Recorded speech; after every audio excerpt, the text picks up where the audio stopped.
Can other panelists verify that you see the recording icon before we get started? Okay, good.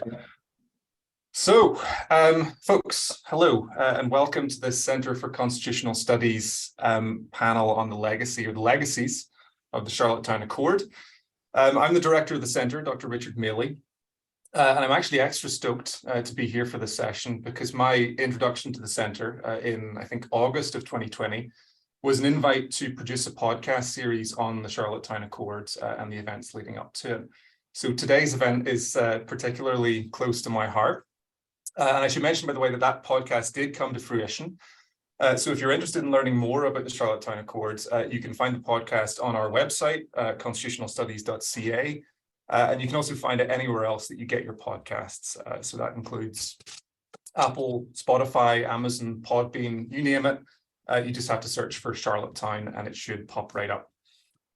Anyway, shameless plug aside, the main reason that I'm here today is to introduce our moderator for the session, Ian Peach. Just before I do that, I'd like to begin by acknowledging the land that I and the centre are broadcasting from today. So the centre, as many of you will know, is located at the University of Alberta in Edmonton on Treaty 6 territory. And the centre accordingly acknowledges and honours the ancestors, traditions, and indeed the spirit the first three Indigenous peoples, including the Cree, Blackfoot, Métis, Nakota Sioux, Iroquois, Dene, Saulteaux, and Inuit to this unique gathering place. And in acknowledging the territory that we're on, we also acknowledge that all of us here enjoy the benefits of treaty. We therefore call upon the spirit and intent of treaty to maintain us in a stronger, more enduring relationship. And of course, we recognize as well that land acknowledgements such as this one are one very small step, one minuscule step even, in the ongoing process of reconciliation in Canada. Now, I don't know who's tuning in for this today or how much all of you know about the Charlottetown Accord. And so it makes sense, I think, if I just say a few words to open with about what the Accord actually was. So in a nutshell, the Accord was a sweeping 60-point package of constitutional changes that emerged out of negotiations between 17 groups, namely the federal government, the 10 provinces, the then 2 territories, and 4 national Indigenous organizations. And despite their very different perspectives and interests, all of these delegations ended up coming together and signing on to the Charlottetown package, this huge 60-item package, which included things like recognition of the inherent right of self-government for Indigenous peoples, recognition of Quebec status as a distinct society within Canada, and a Senate reform package that would have made the Senate an elected body with equal representation for each province. So the Accord contained a lot of important fundamental constitutional changes, but before it could be ratified, the Government of Canada decided to put it to a national referendum. And that referendum was held on this day 30 years ago. And as you probably know, if you're tuning in, the Canadian people in that referendum voted no. They voted against the Charlottetown Accord, which, as we'll hear today, has had a number of lasting impacts on the way that we do constitutional politics in Canada. The most notable one being that we don't really do constitutional politics in Canada. So we generally don't now, because of Charlottetown, think of the Constitution as something that can be changed through collective action or through high-level negotiation. And, you know, maybe that's a good thing or maybe it's a bad thing, but it's certainly a component of our constitutional culture that was bequeathed to us by Charlottetown and by what happened 30 years ago today. So with that context laid out, and without further ado, I'd like to introduce Ian Peach, who'll be our moderator for this session today. And aside from being a former Dean of Law at the University of New Brunswick, Ian was also intimately involved in pretty much every part of the Charlottetown process. So he was a staff member for several of the big federal committees that consulted the public before the Charlottetown negotiations. And he was an advisor to the Yukon government during the negotiations. So Ian was not just on the front row, but was actually on stage at key points during the process that yielded Charlottetown. and it's accordingly hard to think of anyone better placed to steer us through this conversation, this, I think, pretty timely conversation today, than Ian. So a huge welcome to you, Ian, and the floor is yours. Thank you very much, Richard. Since we are spread across the country, I think I need to acknowledge that I am doing this from the unceded and unsurrendered territory of the Wolastoqey people, and possibly known to some as Maliseet, one of the nations of the historical and current Wabanaki Confederacy. In my 10 years and a bit in Fredericton, I have developed incredibly special, meaningful relationships with some Wolastoqey members, and I honor what they have taught me. I honor being welcomed among the Wolastoqey people. I'm also privileged to be able to play moderator for friends. One of the great things for me as a person of the couple of years that I was involved in this is it has given me the chance to develop relationships, professional and friendships with the people here. First, Susan Delacourt. Susan's an Ottawa-based columnist for The Star, where she's been covering politics on Parliament Hill since the late 80s, and including that time when she was on one side of the mic and I was occasionally on the other during my work both in Parliament and as a negotiator for Yukon.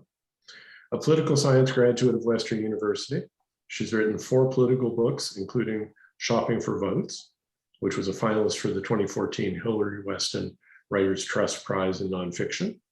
She's a regular commentator as well on CBC and CTV, and has taught journalism and political communications at Carleton. Nice to see you again, Susan. You too. Another individual who I had the privilege of working with in those years, and actually sat beside, I think, on a few of those negotiating tables, was Wendy Moss. Over the past 45 years, Wendy Moss Cornett has worked for diverse political leadership engaged in Canada Indigenous peoples relations. During the negotiations that led to the Charlottetown Accord, Wendy was a legal advisor to Rosemary Kaptana, president of the Inuit Tapirita Kanatami, and provided coordination for the ITK's legal team, advising Inuit negotiators in the various working groups. So welcome, Wendy, and nice to see you again. Thank you very much, Ian. You're most welcome. Guy Laforêt, I have also had the privilege in the years since of developing a friendship with. Guy is a professor emeritus in the Department of Political Science at Université Laval and is an acclaimed scholar, absolutely, whose main areas of teaching and research are modern political theory, intellectual history, Canadian constitutional politics, and the theories of federalism and nationalism. Guy's work has been widely published in Canada and internationally, and his current work is focused on the reinterpretation of Canadian federalism. So welcome, Guy. Lovely to see you again. And a more recent person I've had the privilege of developing a friendship with through my interest in constitutional issues is Marion Sandilands. Marion is a practicing lawyer with Conway Litigation. She joined Conway in 2019 after serving as counsel to the Chief Justice of the Federal Court. She also previously served as a law clerk to the Honorable Madam Justice Karakatsanis. I'm terrible with that name. My apologies. At the Supreme Court of Canada, and clerk for Justices Yves de Montigny and Marie-Josée Bédard at the Federal Court of Canada. She's joined today by her research collaborator and co-author, Hannah Mohan, who is a final year law student at Osgoode Hall and was a summer student at Marion's firm. So welcome both of you as well. Thanks, Ian. So primarily what I think we really want to do with this panel discussion is focus on the legacy of Charlottetown. What about Charlottetown is with us still as a society? But to get there, of course, we need some initial discussion of the Accord, the negotiations, and the way the different issues have been handled in the intervening years. So let's start at the beginning. What are the key parts of the Accord in your minds? What is notable about the process used to make it? So, if any, who would like to start that part of the conversation? I don't mind starting. Excellent, Susan. I was going to volunteer you if I didn't hear anything from anyone shortly. First, I want to start with an apology, because I tend, in those 4 books I've written, I tend to use them as hard drives for my brain. So they're stored, everything I remember is stored in the book and not in my head. So some of this feels a bit like a quiz on how much we can remember. I've had to go back and read a bunch of stuff to remember that time, that incredibly interesting time. For a young journalist like me, it was an incredible privilege to get to know the country and people like Ian, and just to because Joe Clark insisted on holding the negotiations across the country, it was an education in the country too, and great restaurants too. Anyway, I think the more I think about it this year, 30 years later, the more I think of Charlottetown in retrospect in 3 separate pieces. And I think that's the only way you can understand it. It's not the 60 pages, but the 3 separate processes, because there were 3 distinct parts, pardon the pun. One was the negotiations that Joe Clark started, and we all traveled across the country. This week I was talking to Natural Resources Minister Jonathan Wilkinson, who was one of the Saskatchewan negotiators. And we were remembering, just this industry was moving around the country, and those were Joe Clark's negotiations. Then we reached a deal in July at the Pearson Building in Toronto, and another 2 months of negotiations ensued, sort of negotiations. That's when Quebec joined and Brian Mulroney joined. And that was a very different process than the one we had been through traveling around the country. And then there was the referendum itself. So I think everybody comes to the discussion of Charlottetown with remembering a specific part of it and having memories around that. But for me, the negotiations were far more vivid and are more long lasting than the referendum, which seemed like a bit of a blur. But I think the referendum's result has been the lasting legacy. I don't know if that sets the stage at all, but that's, if you're going to ask me what was in the Accord, it's going to have to show you a book or so. No, that's fine. I'm curious, I want to draw Wendy into this with a question. What do you see as the forces that led to the full inclusion of the then 2 territorial governments and the 4 national Indigenous organizations in those negotiations? Because if I think of the one legacy of Charlottetown, the one successful legacy of Charlottetown, and granted, I'm a bit biased because I was working for a territory at the time, for me, it was the inclusion of the territories as full equal partners in the Federation, in federal provincial relations. It's now all federal provincial territorial. I think Charlottetown for the territories was the moment that made that happen. I would say one probably doesn't have as unmitigatedly positive an assessment of the role of Indigenous peoples in the Federation, even after Charlottetown. So I'd be curious what you think led to that change, a radical change from the quote unquote 11 white guys in suits doing niche to broad inclusion of both territories and Indigenous peoples. Thanks, Ian. Well, from my experience, as you mentioned, I was a non-Indigenous advisor had the honor of working for and with Rosemary Kaptana, who was then president of ITK. And from my perspective, I did witness Inuit leadership come together in September of 1991 when the federal cabinet was meeting in Nunavut.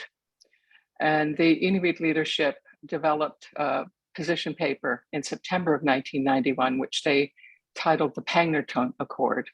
And the issue of full inclusion was identified in the Pangnirtung Accord, along with several other important positions, such as the inclusion of the adjective inherent to describe the nature of the inherent right to self-government, 3 orders of government recognition.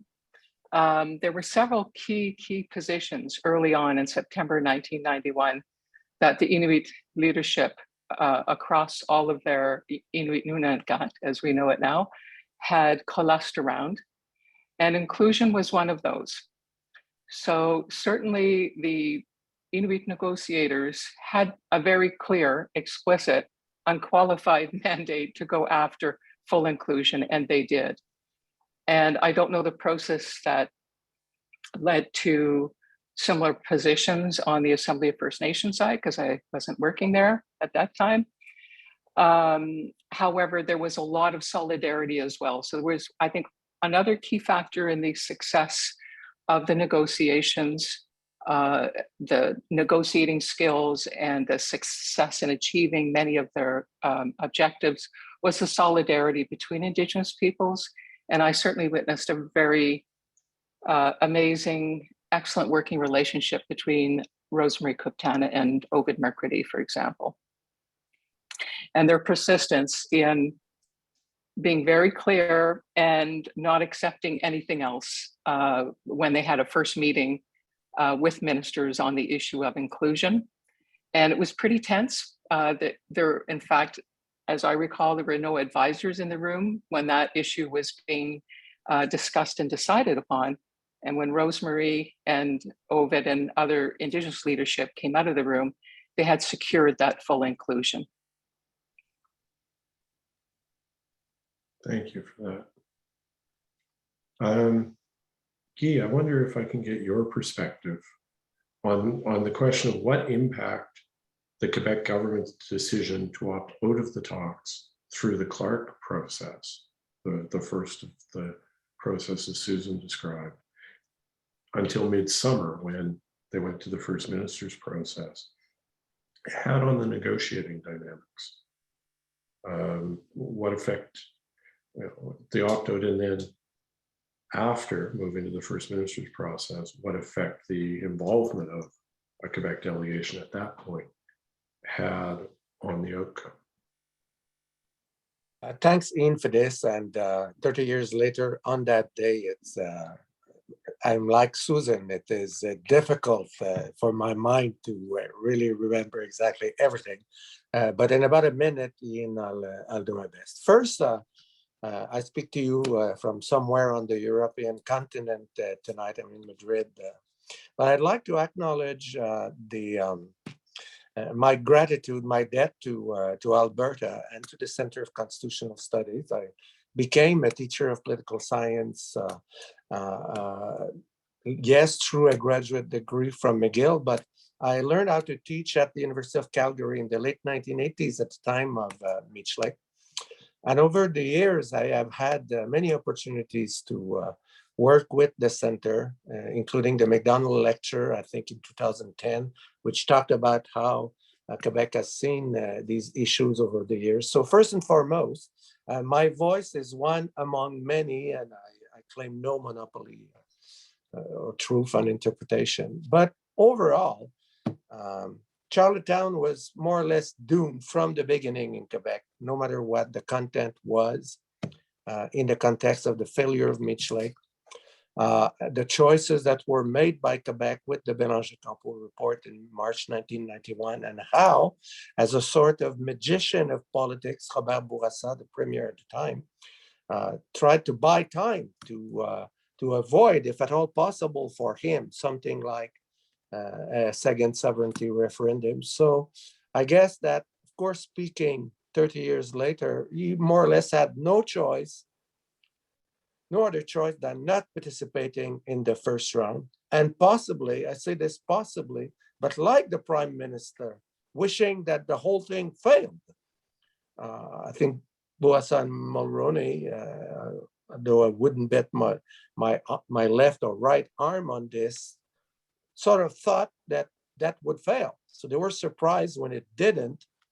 And so at that time, in the case of Bourassa as the official voice of the Quebec government, he did what he could in the circumstances of trying to widen an agreement that had been arrived at without him.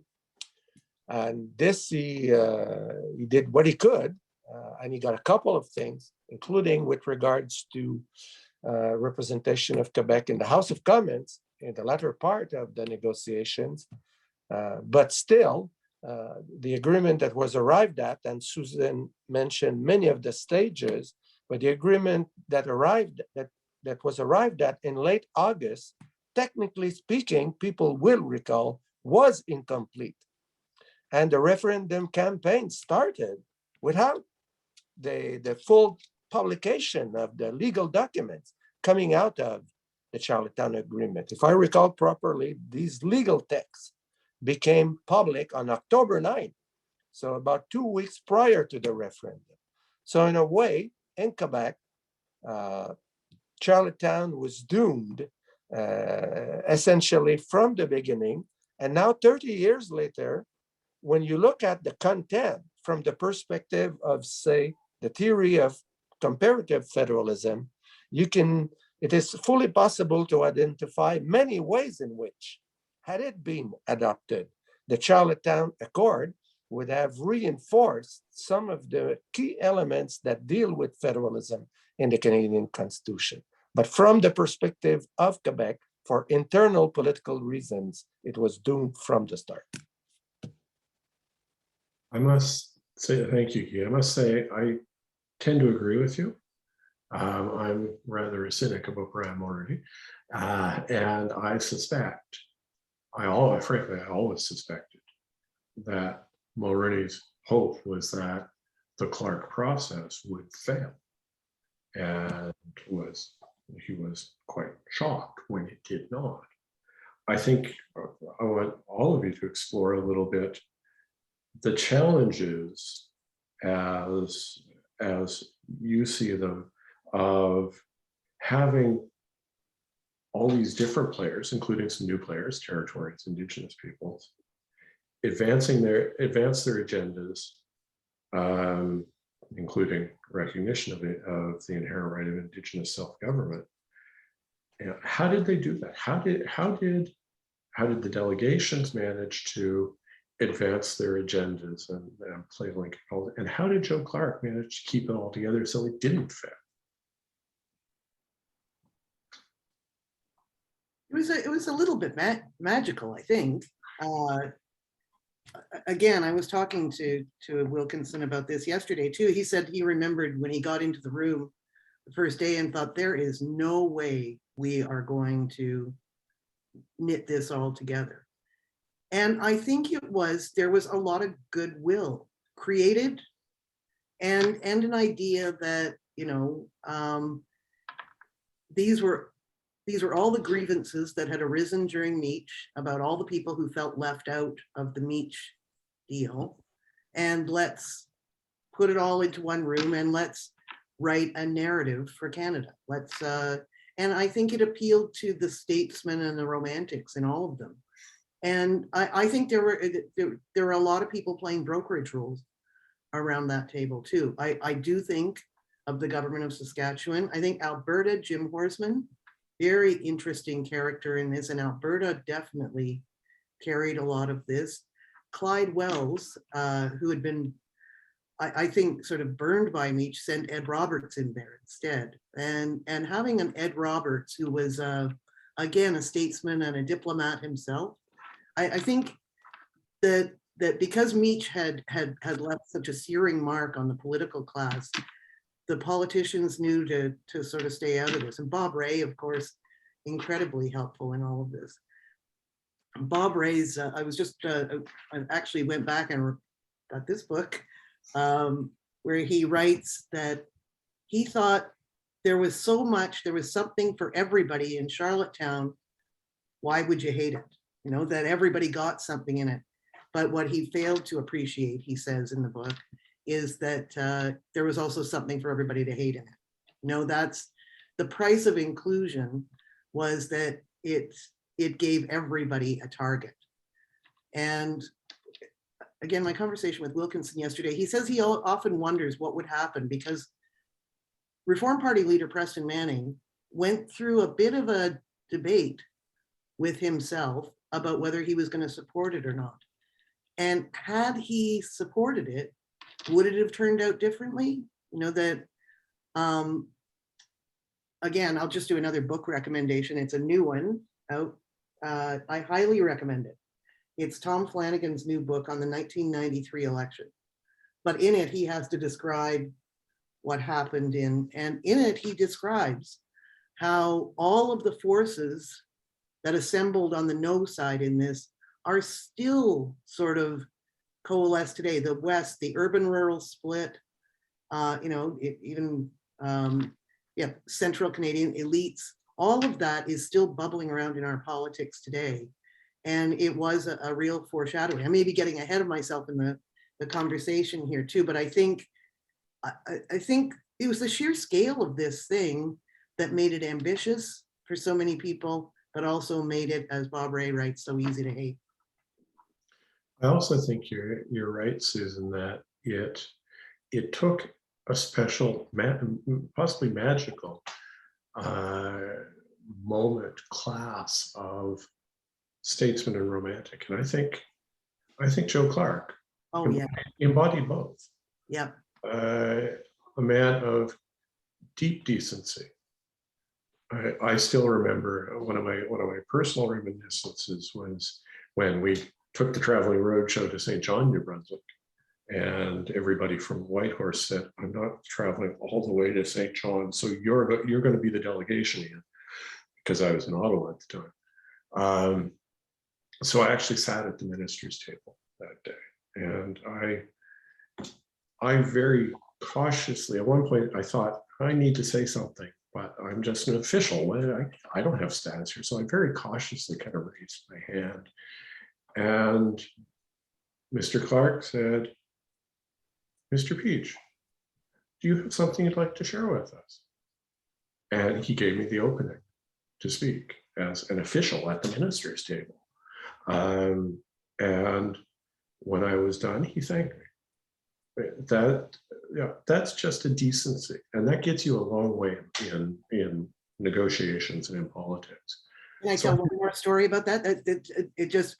I keep quoting Jonathan Wilkinson. We should have invited him, but he told exactly that kind of a story, very similar. And I just put an or in here for Brian Mulroney. He said there was a moment in the talks where Mike Harcourt had really walked into trouble, and I think, you know, without going into all the detail, it was about representation for BC in the Commons and how much could it be one of the big provinces represented. And Mike Harcourt ran into a bit of political trouble over this. His media was, and Wilkinson said he remembered Mulroney sitting down at the table and saying, "We've got to do something to help Mike." And everybody in the room did, because it was sort of this magical chemistry or alchemy that had developed among all the players on all these negotiations that said, yeah, let's make sure that Mike Harcourt is not left out hanging to dry here. And that's, you know, I don't want to sound like everything was great back in the old days, but you don't see a lot of that now. And it's a little bit of it in the pandemic, but you don't see a lot of that in Ian, can I add something to this? Of course. I would have pushed on the tablet that I'm using tonight, but I fear losing the whole thing. So normally I'm computer friendly enough to push on the right button, but tonight I just raised my hand. the preconditions for success when we study these things in political science. And of course, it's easy to say this because we study after failure or success. But next spring will be the 25th anniversary of the Good Friday Agreement. To me, for Canada, for Canadians, and we may come to this part near the end of this conversation, what about the future and so on. But, and particularly since we owe so much, the political constitutional identity of Canada, the Canadian Constitutional House owes a lot to the tradition of the British state and its political culture. But unless I'm wrong, this old state was substantially transformed by the Good Friday Agreement and by the way in which it was agreed upon. There were no major figures opposed. And I remember vividly on the night of the agreement, the Prime Minister, Tony Blair, spoke with his Irish counterpart, and they talked for about half an hour on live television. And then 5 minutes after, the leader of the opposition in London, John Major, put all his personal weight as leader of the Conservative Party to say that he would be completely supportive of the Good Friday Agreement. Again, no agreement, no complex accord in a complex country is ever perfect. But among the preconditions, when we compare, in our case, hesitancies in Quebec, in Ottawa, the role of Pierre Elliott Trudeau coming out during the whole campaign, the level of trust in too many parts was insufficient for success to be present at the end of it. So when we look at it, not to say that there was too much symbolism in the Canadian case. It's not that it was too symbolical, but some of the preconditions of success, when we compare, it seems to me, were not present at the time. Yeah, I can see that. And of course, the ultimate condition for success in the case of Charlottetown failed 30 years ago, exactly. It was incapable of securing citizen support, citizen legitimacy, essential in the circumstance in a democratic society. So I want to move on from what Charlottetown was and that magical, if possibly magical in many ways, traveling roadshow of Charlottetown, to ask Marion and Hannah, okay, so we don't do constitutions anymore, apparently. What have we been able to achieve as a nation, as a state, as a society since? Or are we still sitting with those tensions and dissension on our shoulders as a society? You two have done the research on this question, so share, please. Thanks, Ian. Really happy to be on the panel today, and I come to you today from Ottawa, which is the traditional unceded territory of the Algonquin Anishinaabe. And as they mentioned, I'm joined by Hannah Mohan, my co-author and partner on this endeavor. The prevailing wisdom that I inherited was that when Charlottetown Accord failed, all the things in the Charlottetown Accord also died. But I think after 30 years, we're now seeing a lot of echoes from what was agreed to in Charlottetown. There are things popping up that look a lot like what was agreed to, or some version of it. They're popping into our Constitution. So just for some context, I was a child growing up in Quebec when Charlottetown was happening. And unlike apparently everyone else on this panel, I remember everything vividly. I remember that the referendum fell at the end of October because Halloween was coming and I was excited. And I saw all the no posters. all over the place. So I've noticed actually quite recently some of these echoes coming in into the Constitution. And so Hannah and I started looking into the Charlottetown Accord, what was actually agreed to. And we noticed more and more things from Charlottetown that we can pick out and see how they've developed. They have, in some sense, come back to life. So some things are coming back from the dead, perhaps, to take the Halloween analogy, as ghosts, zombies, or reincarnations. But in not exactly the same way that they were in Charlottetown. And other things from Charlottetown do remain quite dead, perhaps doomed to haunt us. So my question for us today is our Constitution haunted? So as I said, Hannah and I set out to map the entire Charlottetown Accord and see what parts of it we could track through today. This is kind of a crazy endeavor. It's a work in progress. I'm grateful for early feedback I've received from Ian and Richard, and I'd be happy to receive feedback from anyone listening who has something to add in. It's been a bit of a discovery. So without further ado, I will present our summary work in progress. Let's see if I can do it. Okay, I'm sharing my screen. Do we see my multicolor table? Okay. So here it is. So on the left-hand column are the actual parts of Charlottetown. So if you were there, you're probably getting redux, seeing those 5 parts. So that's what's on the left. And the 3 right-hand columns are some key things we pulled out. I should say this is certainly not a comprehensive study, but these are things we pulled out, and we sort of coded them as were they achieved, not achieved, somewhat achieved, and how.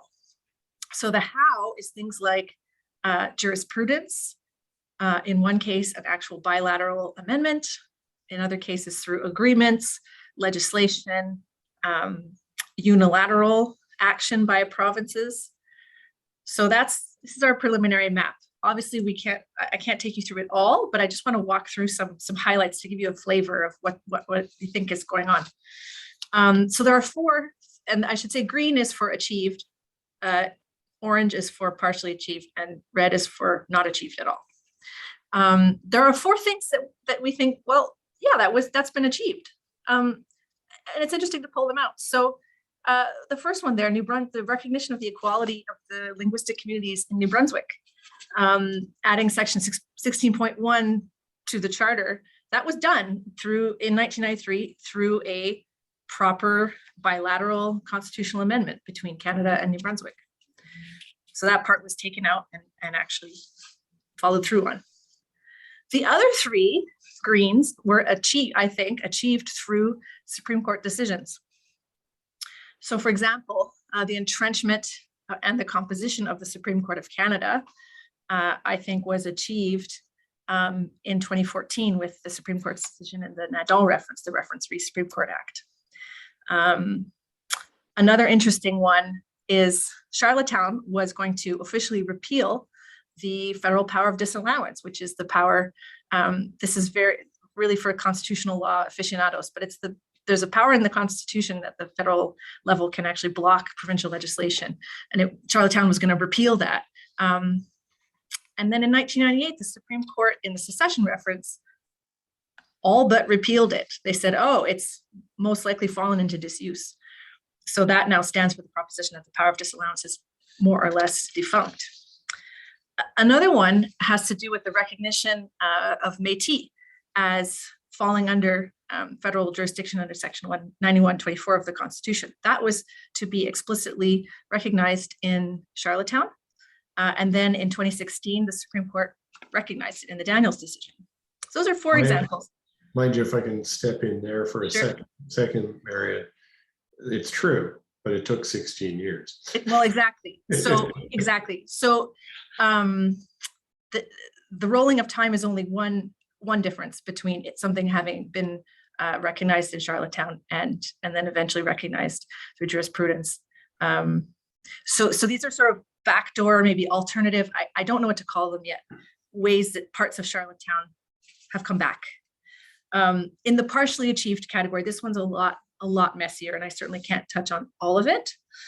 But I want to touch on 2 or 3 things. The first one is the distinct society recognition for Quebec. So in Charlottetown, that came through the first row there, which is the Canada Clause, which included the recognition of Quebec as a distinct society with a majority French-speaking population.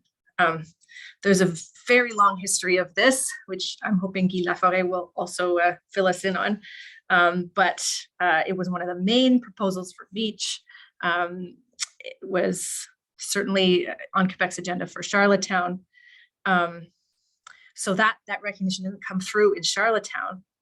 And Guy Laforêt, I've read a paper of yours called The Internal Exile of Quebecers in the Canada of the Charter.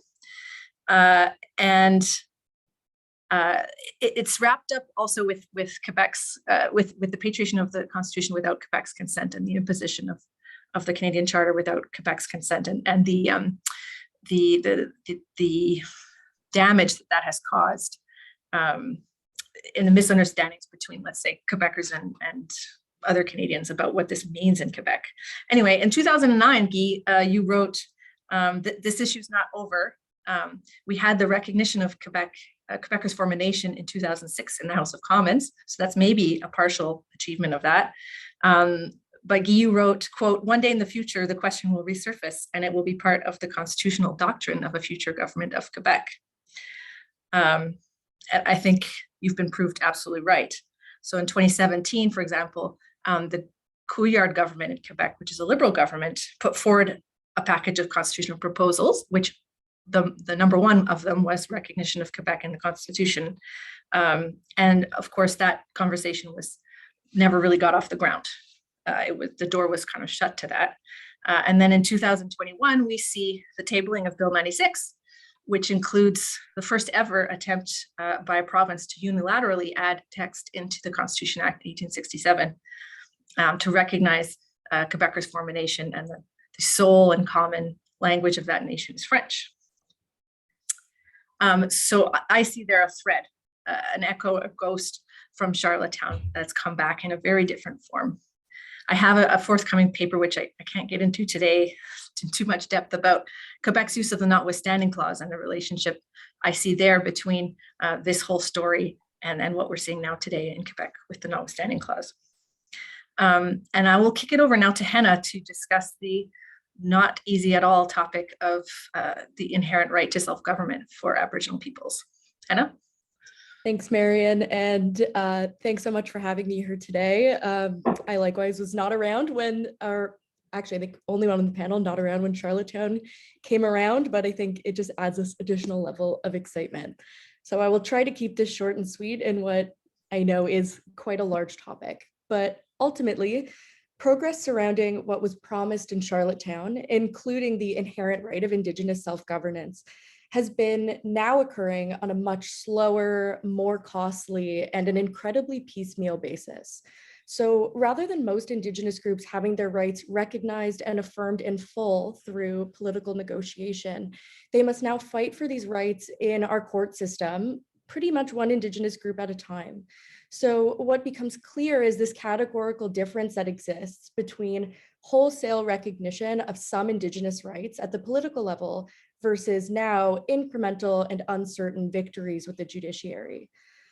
Our courts have shown serious reluctance in dealing with questions of Indigenous self-government, and indeed they have historically found very creative ways to avoid the issue.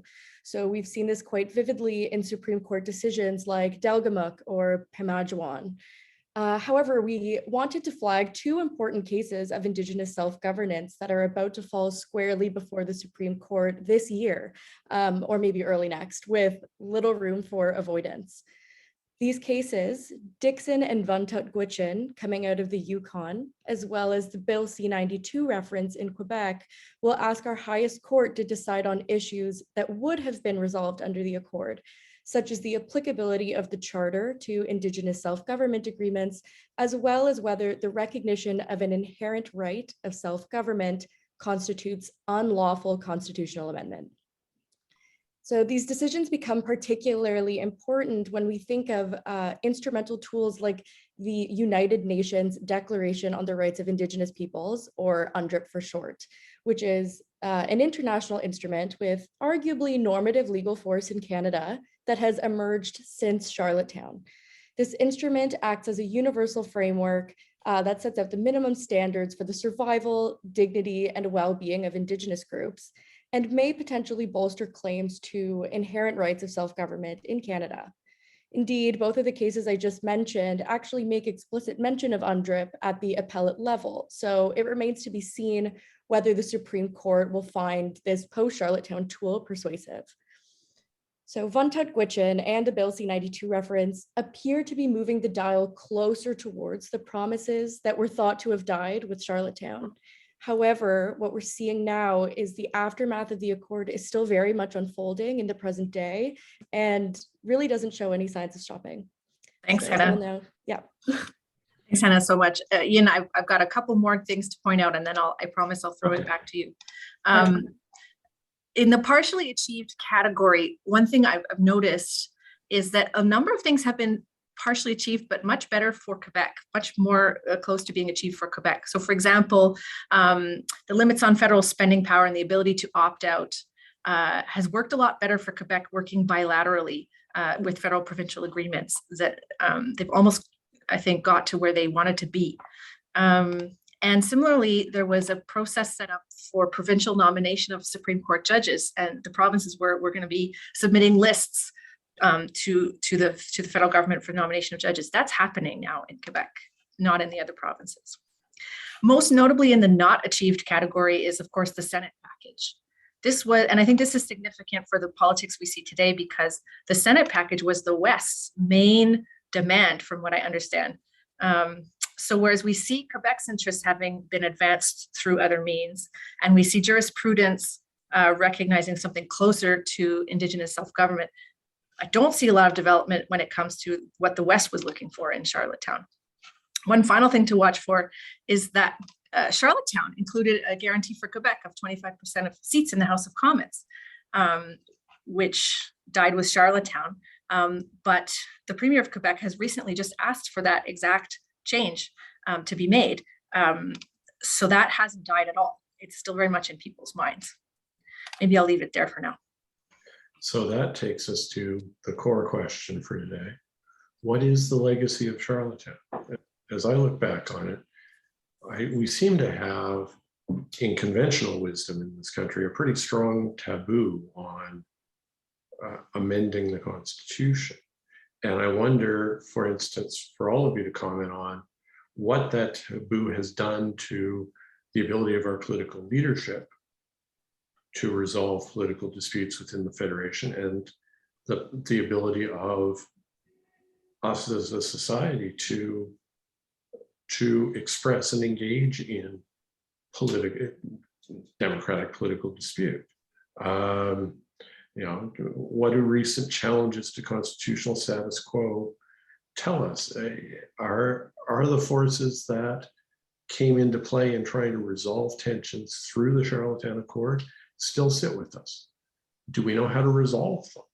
Do we have any idea? Does the bubbling discontent that seems to continue to exist within communities within our Federation tell us that maybe it's time to break the taboo and go back to trying to figure out how to permanently, or more or less permanently, constitutionally address the discontents and the imperfections, or is it really too dangerous to ever do it again?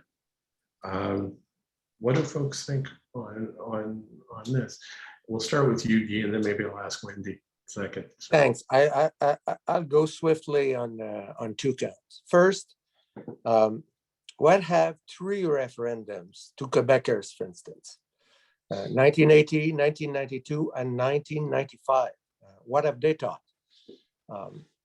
If you plan or organize a referendum thinking you'll be stronger if you win,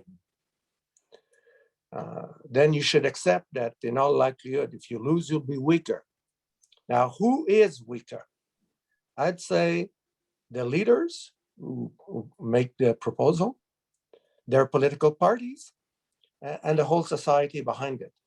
So I'd say that these three referendums together, they tell us this, that if you lose, the leader is weaker, the political party behind is weaker, and the whole society as well. Secondly, I have the wrinkles of constitutional politics for 4 decades and possibly some other reasons. And therefore, if you ask me, using a concept from political scientists, and that's coined by André Lecourt, University of Ottawa. Thanks, by the way, to Marion and Anna, because I think that's extremely useful stuff, what you've presented to us. But then if you ask me, in 2022, using Lecourt's concept, have we arrived at a critical juncture? Are the circumstances right for, let's say, going one further try? With all this baggage, I'd say resoundingly no, but with a nuance. In 1988, when I started as a teacher, there was a conference on Germany at Université Laval. And the consensus of the experts was twofold. One, extreme improbability of the fall of the Berlin Wall. And two, absolute impossibility of the reunification of Germany. So as a political scientist, I think that this new round is highly unlikely, but then our science is very uncertain in its capacity to predict.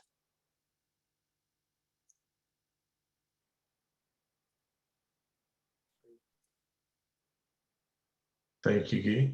Wendy, your thoughts on these questions?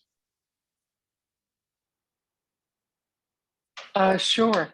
Yes, thanks to Marion and Hannah for their work and the handy chart. I think it's important to look at that question of what has been achieved through other routes since the Charlottetown Accord. I think with respect to Indigenous peoples' rights issues, I would actually suggest that the dialogue has really advanced considerably past, let's say, where it was on the spectrum in terms of progressive development in 91 to 93. You mentioned the UN Declaration, and certainly that work was ongoing at the time, and Indigenous leadership had access to, and many of their leaders were part of actually developing the declaration at the time. That negotiation process was about halfway through at that point when Charlottetown was being negotiated. Those international law positions were absolutely informing their positions at the table, which is why they insisted on the word inherent. I think if that discussion was being held today, it would be very, very different, not only because of the adoption of the UN Declaration in 2007 and federal and BC implementing legislation, but even the political context for these kinds of conversations, as you might expect, everything changes and evolves. I think it would be a very different conversation. I would point out it's not only a question of jurisprudence. Yes, there are both achievements and not achievements in Section 35 jurisprudence, and the not achievements, the problematic aspects of Section 35 jurisprudence has greatly motivated Indigenous peoples to ensure the adoption of the Declaration in the first place, and to press for recognition that Canada's Constitution and laws generally in Canada should be interpreted through the framework of that international human rights regime. It is recognized that Indigenous peoples were key players in the development and negotiation of the Declaration internationally. They were very, very clear that the status that they had under international law was that as peoples, and they opened their own doors at the UN and continue to do so. And I think you would see more of that, certainly. I just think the constitutional table would be very different today, both in its political tone and the discussion of the law.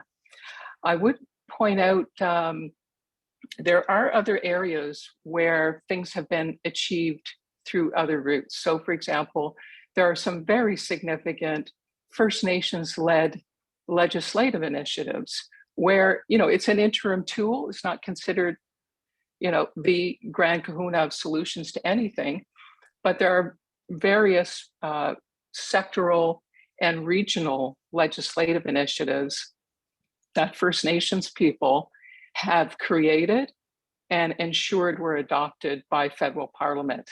One example only, and there are several, is the First Nations Land Management Act. That was not a creation of the federal government. That was First Nations created, lobbied for, pushed for, and achieved. There are different viewpoints about it. I'm not saying all First Nations, necessarily see that as a tool for themselves, but that is a First Nations-led initiative, and there are several others. So there are legislative initiatives, for example. The jurisprudence, I covered that. There are deficiencies, and I think it would be a very different table, and there are plenty of people who may question whether a constitutional amendment is required. Certainly one of the issues during Charlottetown Accord, in the discussions leading to it, was the question of that context clause to try and frame the meaning of the inherent right to self-government. That was not a position that Indigenous peoples brought into that table. Governments sought that. And I think you would see a replay of that discussion about whether you actually need to frame it with some kind of descriptive clause. I think you would see quite a vigorous discussion over that, for example. And whether or not, of course, whether or not it would be advisable, desirable to engage in that discussion is for Indigenous peoples to determine. I certainly wouldn't presume to have an opinion on that question. But if it did come up, I think it would reflect a very different tone than took place in 91 to 93. Thank you. Marion, you've got your hand up. Thanks. I just wanted to pipe in about what's the difference between things coming in through these alternative channels and them actually having been agreed to in this multilateral context, and how is that affecting the tone today? So Susan describes this as a taboo. I think that's right. I think I've been thinking about it something like a family trauma. It's the elephant in the room, but it's too hard to talk about, so we don't talk about it at all. I see some of that behavior whenever these questions pop up in the news, and we saw it again this last week with the Quebec stirring over the oath to the Queen or the King, and then the Prime Minister immediately saying, we don't want to talk about the Constitution, we have better things to talk about, and putting it over in the corner, putting it under the rug, to keep with my haunted house analogy, or shoving it in the closet. And another thing I've been reflecting upon, the difference between things coming through piecemeal or bilaterally or unilaterally is, when they were negotiated in Charlottetown, that was a compromise agreement between multiple parties. So it had a certain legitimacy between the parties, maybe not for Canadians at large, but between those who agreed to it. Whereas when we see something come in through a bilateral agreement or through jurisprudence or unilaterally, that doesn't carry the same kind of broad support that it would have had if it had been agreed to. And I think we're seeing more and more bilateral and unilateral things. And I wonder if Canadians are becoming even more apathetic towards one another's interests. Well, indeed, I think that draws me to my final question for all of you before we deal with a couple of questions from the audience, which is, we see the flurry of discussion over allegiance to the King. We see in Alberta, Danielle Smith's proposal for a Sovereignty Act. We see Bill 96 in Quebec. Do these sort of bubbling statements, acts of discontent with the constitutional status quo reflect a looming legitimacy crisis within the Federation that may only be there may actually be a constitutional crisis. Maybe the moment when we're left with no choice but to re-engage in constitutional politics. Where are we at as a society? Susan, I wanted you to start this one too. I was hoping Marion would speak to this because she spoke very eloquently when I interviewed her about this. And I'm glad you said that, Marion. I think that I have the same worries. And it seemed that, not to oversimplify, but Charlottetown was we want in to a national narrative. And all the conversations now are we want out. I don't want to be part of your federation. And I think constitutions, maybe they're inelegant and awkward and clumsy ways, but fundamentally they're about how we talk about ourselves as a nation, what we are and what we're all in on. And I worry that the constitutional conversation has turned into what we don't like. And again, not to get over melodramatic or anything like that, but there's a conversation going on about that in the United States too, about this idea of, and I live in a city that was occupied by people who didn't think certain laws applied to them a year ago too. So I worry that this fits into sort of a zeitgeist of if we don't like laws, we can just leave them. And I think that's the argument for lifting up the Constitution to what it should be again, which is not a place just to discuss grievances, but what pulls us together. I worry, I'll just say to close, I worry that we don't talk about the Constitution is now, sounds like a lack of ambition. It just sounds like politicians not all that ambitious about leadership. It sounds kind of jaded and cynical. And I don't think jaded and cynical is what we want. Good Easy point. for me to say though. What are your thoughts, Guy, on this matter? First, I'll say that, that again, one of the reasons why I like the presentation by Marion and Hannah, it's that our task in universities is to transmit the interest, not necessarily the same arguments, the same solutions, but the same range of interests to a new generation of students. And I'd say that all in all, and I would say this across Canada, we've been reasonably successful. And I say this as a political scientist to another one and to a couple of others in this group. We've done that. When I look at the conversation within Canadian Political Science Association or public law or at Congress for the Humanities and Social Sciences, we've transmitted the interest, I'd say. So there's an appetite for those kinds of conversations in academia. And like Susan, I feel less appetite, both at the level of the citizenry and at the level of political leadership. And I'll give just one example, albeit institutionally very specific. For many years in Canada, after Charlottetown, we had no meetings of the federal prime minister and his provincial and territorial counterparts. We had no meetings whatsoever because in our tradition, in our way of doing intergovernmental relations at the top, the federal prime minister, if he or she wants, mostly he in our history, but we had two of them, Jean Chrétien and Brian and Stephen Harper, who for many years did not want any of these meetings. And there were none because we don't have an institution, a real federal institution of partnership between the center and the province. So we had none, no meetings for many years. Then in the pandemia, there were almost weekly meetings or semi-monthly meetings. So we had possibly more federal, provincial, territorial meetings during the pandemia, about 40 of them, than ever since the Quiet Revolution in Quebec. That's right. However, they were all done in the same way, as Richard Simeon wrote about it, the weakest link in our institutional system. So the little things, for instance, in a 21st century federation, of managing relationships between the center and the provinces and territories, the little things we are not able to modernize.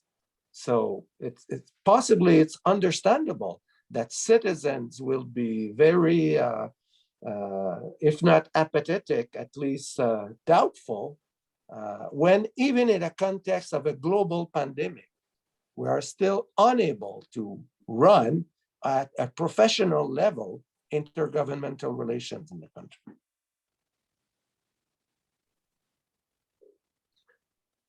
And we're moving on 6 after 4 here in New Brunswick, so 6 after 1, I guess, in Alberta. Last thoughts, Wendy and Marion, on this question of, yeah, are we staring down the barrel of crisis?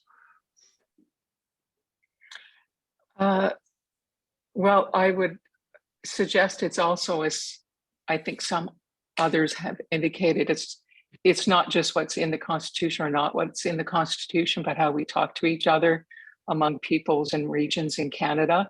And that certainly is not necessarily impressive as each decade evolves into the next. We used to think the 1990s was a very contentious time in federal politics in terms of the relationship between the parties, and if anything, it just seems to be getting worse.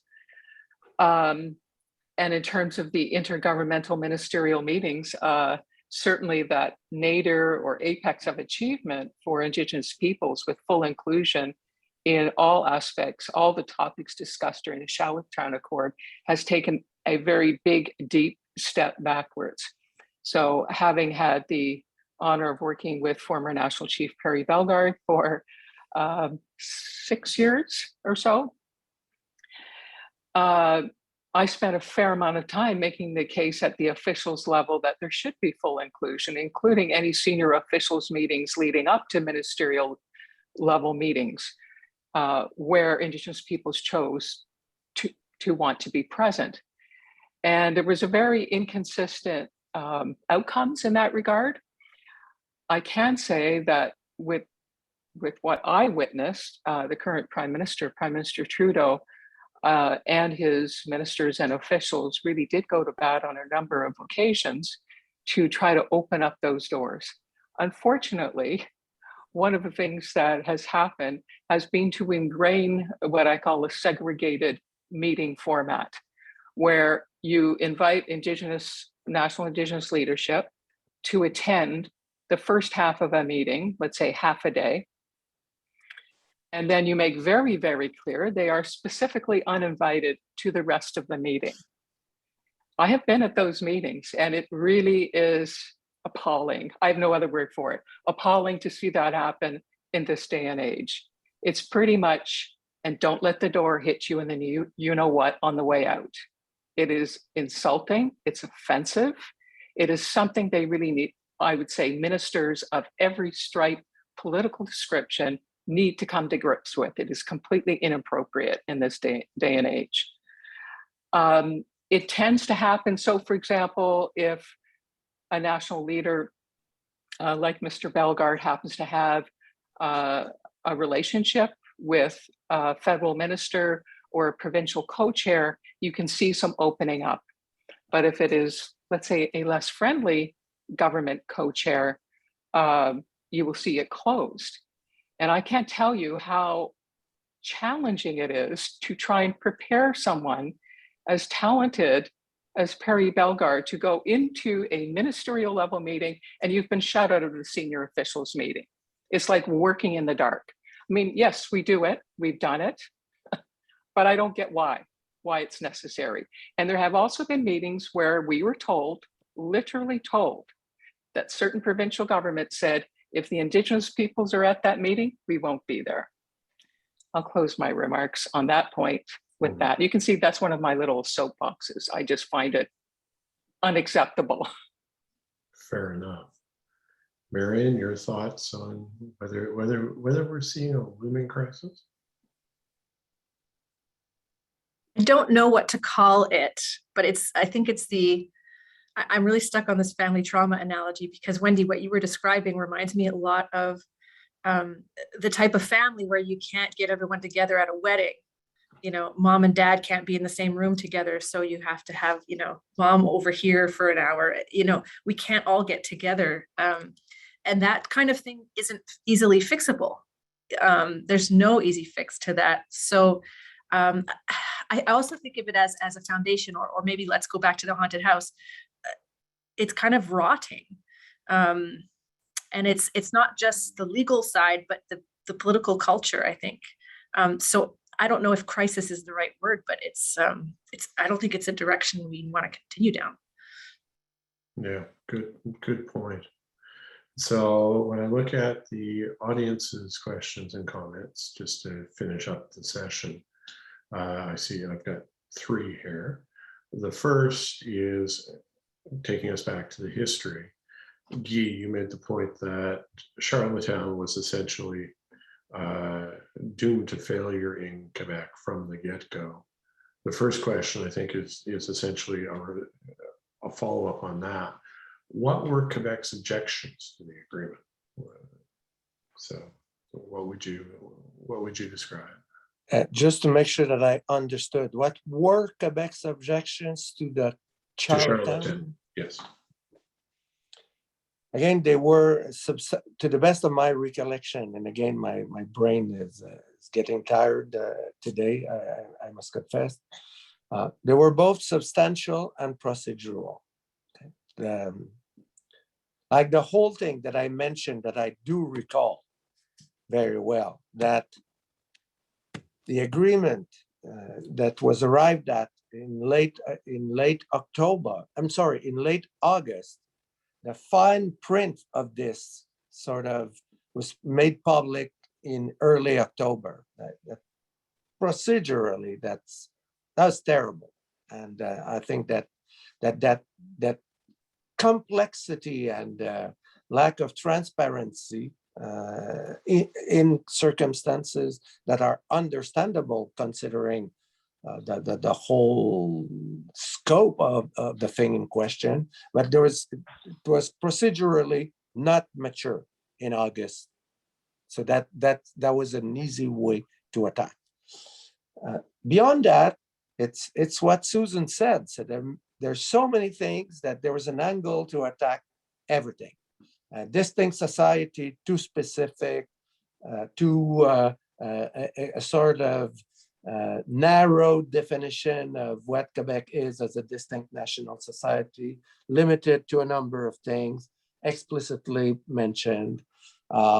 So there were ways in which people from various ideological orientations came against the content of the charter. Although at the same time, as I said, when you look at it from the perspective of political science, eliminating reservations, disallowance, and declaratory power, limiting the spending power, giving provinces greater autonomous jurisdictions and a number of public policy issues. Many things were betterments of the 1867 Constitution. But all in all, there were simply too many things, too many angles from which it could be attacked. But mostly, and to be honest about it, after the rejection of Meach, it was not possible to gain within those circumstances a substantial consent in Quebec. So again, possibly less out of substance, but historical recollection and procedural dimensions. That'd be my best shot. Thanks. Another historical question. The discussions focused on the formal political leadership question, or leadership level, I'm sorry. Why were the politicians unable to construct an alliance that would have resulted in a successful referendum result in 1992? What else was going on in the early 90s that undermined confidence in political leaders and made crafting that political civic alliance impossible? Thoughts? run it that one? Yeah, please. I often talk about the story when in journalism, we're trying to tell the difference between a feature and a theme. You know, like you write a feature about something and then it becomes a theme, right? Like anyway, during this time, I actually wrote a piece that was a feature, which was, hey, people don't like Ottawa and politicians anymore, and people don't like elites. And it was a new idea, hard to believe now, 30 years later, but that was a reasonably new idea back then. And there was an idea that, you know, all this, we're hearing echoes of it now, the Laurentian elites, the anything made in Ottawa. Brian Mulroney was hugely unpopular and became the spokesman for this thing. And he was doing it with his usual bravado, ripping up the deal. And I remember standing in Charlottetown, and this is not retrospective. I told you so, but I stood in Charlottetown that day, and he was asked about it, Mulroney, and he said, "We're going to win this because my enemies are the enemies of Canada." And oh no, there we go. There we go. This thing is gone because Mulroney just elevated this to a crisis, a catastrophe, and people were determined to show Brian Mulroney that they weren't all that crazy about him and his constitutional dramas. So I think it was, as Blue Rodeo would say, bad timing. But also I think the tenor of the times that think it was a pretty rough time economically and spiritually in the country, and I think it's still reverberating today. Can I supplement Susan on this point very briefly? It was Mulroney won his first election in 1984, so he was 8 years in his mandate.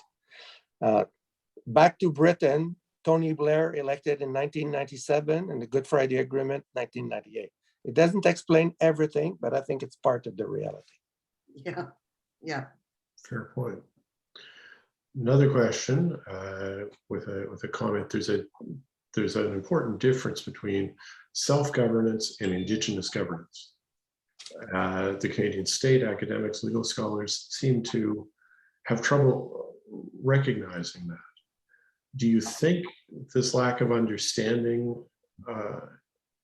and the many components of Charlottetown that were essentially pan-Indigenizing is why Indigenous peoples didn't trust it? And does such a mindset continue to prevent Indigenous nations in the Canadian state from moving on a path of reconciliation together as equals, such as the reliance on this idea of national leaders like the AFN chief and the 600 plus bands rather than nations? Mandy, I'll throw this to you.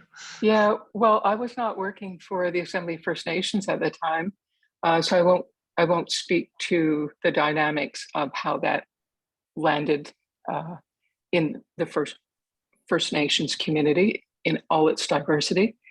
But I will share with you that Inuit, as they did in all of the Quebec secession referendums, held their own referendum. And the Inuit referendum, they set up their own electoral polls and returning officers and such like across Inuit Nunavut. And it was upheld in the high 90s. I think like 97% voted in favor. And of course, it's perhaps somewhat less challenging achieving consensus amongst Inuit in 4 different quote unquote claims regions, hate that word, but anyways, as compared to the enormous diversity in numbers of First Nations people. It's an unfair comparison. So I won't speak at all to the First Nations situation, but Inuit did support the Charlottetown Accord. Thank you. So now I think probably the last question, because time is moving on, and it is really the big question for us as a political society, as a community. What do you think can be done to change the direction of fragmentation that is happening in our society to bring the country to some form of unity, and if I may supplement that, or at least some capacity for discourse? We'll go to Mary first. Great, thanks, Ian. I don't know, but I'm going to continue along the family drama analogy that I spontaneously started on during this panel. And I'm going to steal an idea. I think it might have been from Ian or Wendy or Richard. I can't remember which of you actually suggested this, but one way might be to start with small things, having small conversations about small things and sort of building from there. That might be one way, but I would love to hear from others if they have any pathways forward that they've thought about. Susan, your thoughts? Well, I have so many. It's a massive question. One is I would like to block the United States from the airwaves here. That's not realistic. I get, Marion's right, small things. Another, I guess,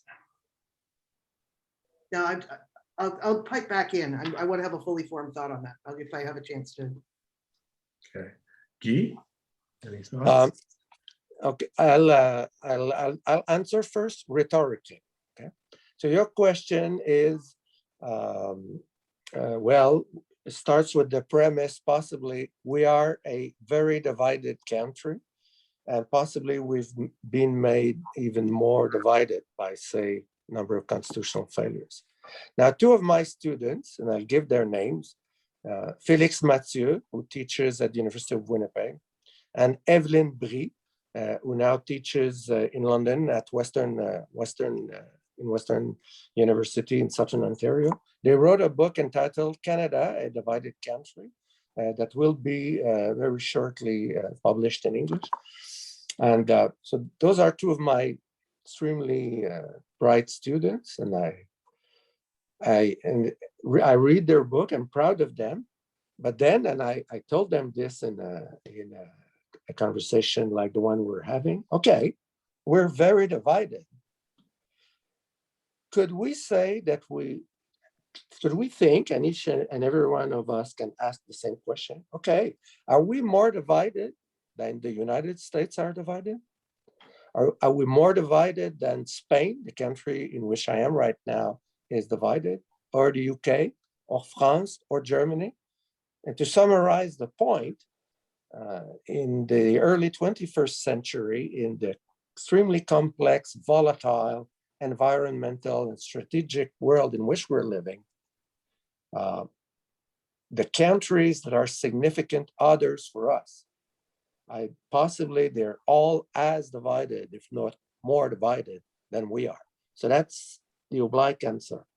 The more possibly positive answer is that, and like Marion, I don't have a very good answer, but these things are done by winning together, by knowing, winning together, putting ourselves in the shoes of the other. And here I'll speak as a Quebecer, for instance. And our premier should be careful about wording when he talks about other regions of Canada, when he talks, say, about the West, about petroleum in Alberta. We should be careful, and that includes our political leader in Quebec, our premier, whom I personally very much like, but our leaders should be very careful about the words they employ with one another. They should be more exemplary in the use of language, because words have consequences, and satanization of others or presenting a black or a negative vision, noircir, we say in French, has very negative consequences. Can I add my PS, what I meant to say? Yeah, I suspect Richard will very shortly cut us off, but Yeah, let's close with you, Susan. It's so quick. It's so quick. It's just what I wanted to say is there's a clue in the pandemic stage 1. There was a clue in there that we actually saw that government could do good things for people, could help, that premiers and federal government and they could have a decent conversation with each other. So pandemic stage 1.0 is a way in if we can figure out what we did there. Yes, but being able to figure it out as opposed to stumbling into it is a challenge. Yeah. Okay, back to you, Richie. So we are just about at time. Can you hear me again? Yep. Yep. Huge thank you, first of all, to everyone who has stuck around to the end. I know this was a long one today, but we had a lot of panelists and a lot to hear. So thank you to our panelists. Thank you to Marion and Hannah and Susan and Wendy and Guy. Thank you to Ian for moderating. Thank you also to the Centre's other staff members, Aubrey Abaya and Zara Ahmed. Without their work, events like this wouldn't be possible. And then one final thing, apologies again for the shameless plug, but just one more time, I strongly recommend that you go and listen to our podcast on the Charlottetown Accord. If you find today's discussion interesting, that will give you hopefully the lay of the land on the events leading up to the Accord and the referendum, which again took place 30 years ago today. So that's all from me. Thank you again to everyone. Thank you to our panelists. Thank you to Ian, and we'll hopefully see you next time. Thanks, everybody. Take care, Thank you. everyone. Have a great Have a day. nice- Thank you. Bye-bye.